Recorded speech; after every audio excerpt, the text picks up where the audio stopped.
Bienvenue à toutes et à tous. Aujourd'hui, on plonge dans une notion assez troublante, mais vraiment fondamentale, le sentiment de l'absurde. Hmm.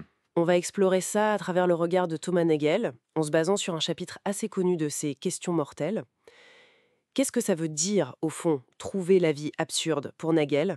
Oui, Question mortelle, c'est une collection d'essais vraiment marquants, et celui sur l'absurde, il est particulièrement éclairant. Nagel, il voit pas ça comme une simple absence de sens, hein. Ah non, Non, pour lui, l'absurde, ça naît d'une collision, d'une tension très spécifique en fait, au cœur de notre conscience face à notre propre existence. une collision. Intéressant. Mais alors, elle vient d'où cette tension? Parce que, bon, on a tous tendance à prendre nos vies très, très au sérieux, non?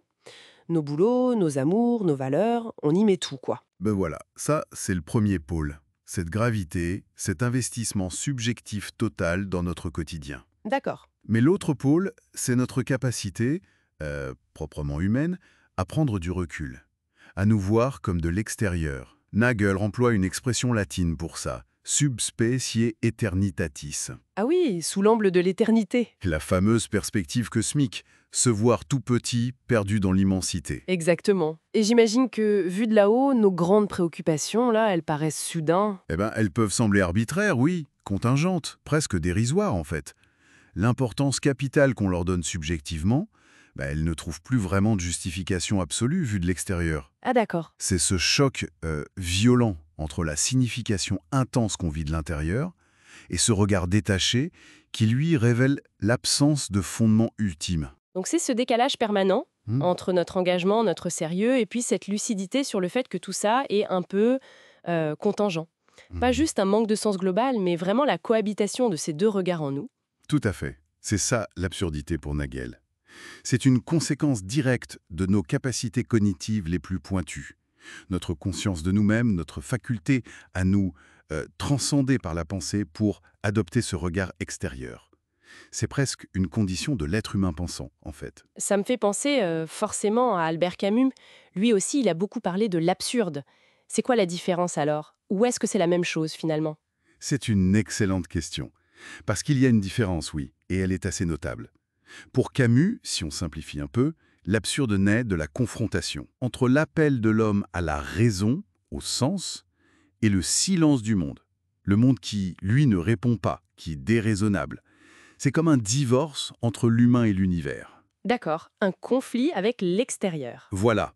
Alors que chez Nagel, l'absurde est plus interne.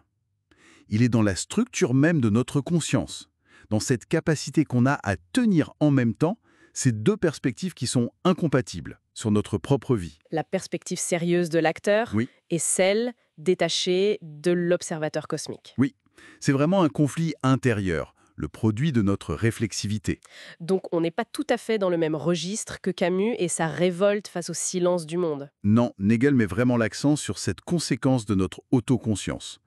Et là où Camus, lui, appelle à la révolte, à maintenir l'attention, à vivre l'absurde, Nagel, il va proposer autre chose. Et c'est quoi cette autre chose? Parce que si c'est dans notre nature, cet état absurde, est-ce qu'on doit forcément en souffrir ou se révolter comme Sisyphe sans fin?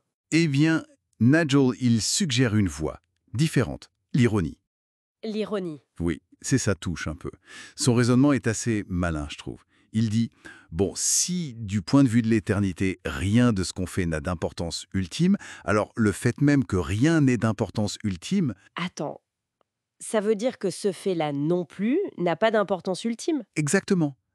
Du coup, ça désamorce un peu le truc. Cette reconnaissance de notre non-importance cosmique, elle ne doit pas forcément nous plonger dans l'angoisse ou le défi héroïque. C'est presque apaisant, paradoxalement.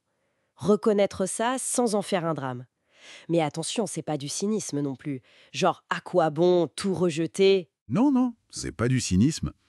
C'est plutôt une forme de lucidité, mais teintée d'ironie. C'est accepter cette condition humaine un peu spéciale, cette tension qu'on a en nous, mais avec un certain détachement amusé.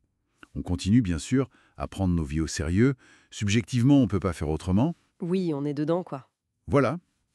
Mais on garde en tête, avec cette petite touche d'ironie, la perspective plus large, où tout ça reste contingent. C'est un peu comme reconnaître la comédie de notre situation cosmique. Hmm. Une approche qui invite moins à la lutte qu'à une sorte d'intelligence amusée face à notre propre condition, accepter la tension plutôt que vouloir la résoudre à tout prix. C'est exactement ça. Une reconnaissance honnête de la complexité de notre existence consciente.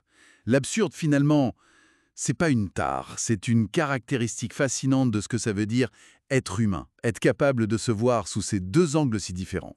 Si différents. À bientôt dans un monde absurde.